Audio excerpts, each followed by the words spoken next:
तो नवरात्रि में कुछ खास उपाय या डिनर या लंच करते समय छोटी छोटी बातों पर विवाद हो जाता है कईयों के घरों में। बुजुर्गों के साथ आपके अनबन हो जाती है। हमारे घर में पंचदेव विराजमान हो, गणेश जी विराजमान हो।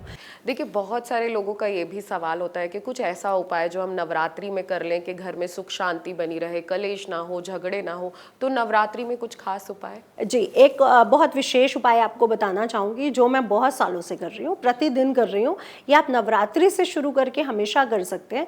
इससे घर में सुख समृद्धि बढ़ती है और आपके कलह कलेश दूर हो जाते हैं। जो हस्बैंड वाइफ में लड़ाई हो रही है, बच्चे बात नहीं मानते हैं, बुजुर्गों के साथ आपके अनबन हो जाती है, वैचारिक मतभेद आप लोगों के हो जाते हैं, बातें नहीं मैच करती हैं, या डिनर या लंच करते समय छोटी छोटी बातों पर विवाद हो जाता है कईयों के घरों में।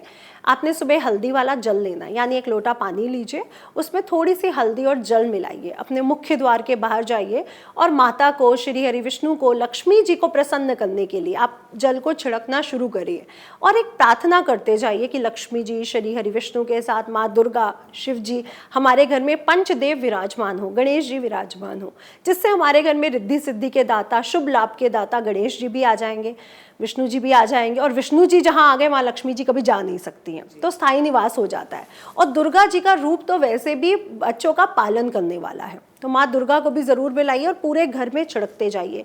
आप अपने डबल बेड पर, सोफ़ा पर, किचन में, बाथरूम में नहीं जाना है, बाथरूम के गेट तक जाइए, बस इससे ज़्यादा नहीं। पेड़ पौधों पर, बालकनी पर, हर जगह इस जल को छिड़किए सुबह सुबह।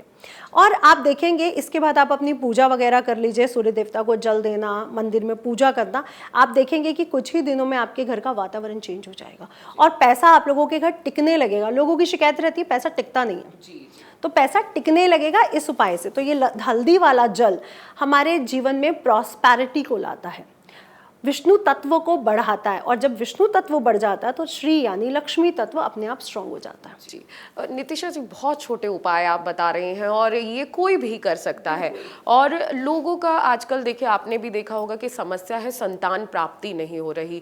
कई डॉक्टरों को दिखा लिया, बहुत पूजा पाठ कर लिया, लेकिन ऐसा कुछ नवरात्रि में एक बार कोशिश करें या कुछ उपाय करें ताकि माता रानी का आशीर्वाद उन पर बना। तो जैसे कि मैंने आपको बोला, जो गर्भ धारण नहीं कर पा रही है या फिर जो गर्भ धारण तो किया है सूर्य ग्रहण के कारण या और कोई तकलीफ ना हो उनके जीवन में, तो आप माँ कुष्मांडा की पूजा जरूर करें, आराधना जरूर करें। ओम माँ कुष्मांडा देव्य नमः का अगर आप जाप कर लेते हैं, ओम माँ स्कंद रूपेण देवी माता का अगर आप जाप कर लेते हैं, अगर आप अपनी संतान के लिए बड़ी विचलित रहती है, संतान बीमार है, पढ़ती नहीं है, तो ये दोनों मंत्रों का जाप एक माँ कर सकती है अपने बच्चे के लिए। गर्भ धारण के लिए ओम कुष्मांडा दिव्य नमः, और संतान अगर हो चुकी है उसके लिए ओम स्कंद माता रूपेण दिव्य नमः आप जाप करिए। आपको दोनों ही चीज़ों में बहुत ज़्यादा अच्छे फल मिलेंगे। और अगर आपका दाम्पत्य जीवन अच्छा नहीं है, हस्बैंड वाइफ में नहीं बनती है, तो ओम कात्यायनी दिव्य नमः, क्योंकि कात्यायनी देवी दाम्पत्य जीवन का स्वरूप है, तो इसके लिए भी आप कर सकते हैं। और अगर आप लव मैरिज करना चाहते हैं, प्रेम विवाह चाहते हैं, तो भी माँ कात्यायनी देवी आपके जीवन में आपके प्रेम को बढ़ा सकती हैं, आपके प्रेम को ला सकती हैं। तो ओम कात्यायनी देवी नमः का जाप भी आपके जीवन में प्रेम विवाह को बढ़ा सकता है, प्रेम विवाह ला सकता है। जी बिल्कुल, ज्योतिष में इतने सारे उपाय हैं। आप अपना सवाल बताइए, हम आपको उत्तर देंगे। और अगर आपके भी कोई सवाल है तो आप हमें कमेंट करते जाइए। नितिशा जी का समय निकाल के हम आपको हर सवाल के जवाब देने के लिए यहाँ बैठे भी हैं। नितिशा जी, नवरात्रि का मौका है और आपने कई उपाय बता दिए। जो 12 राशियां हैं वो हमेशा। अगर आपको हमारा ये वीडियो पसंद आया हो तो हमारे चैनल जीवांजलि को सब्सक्राइब करें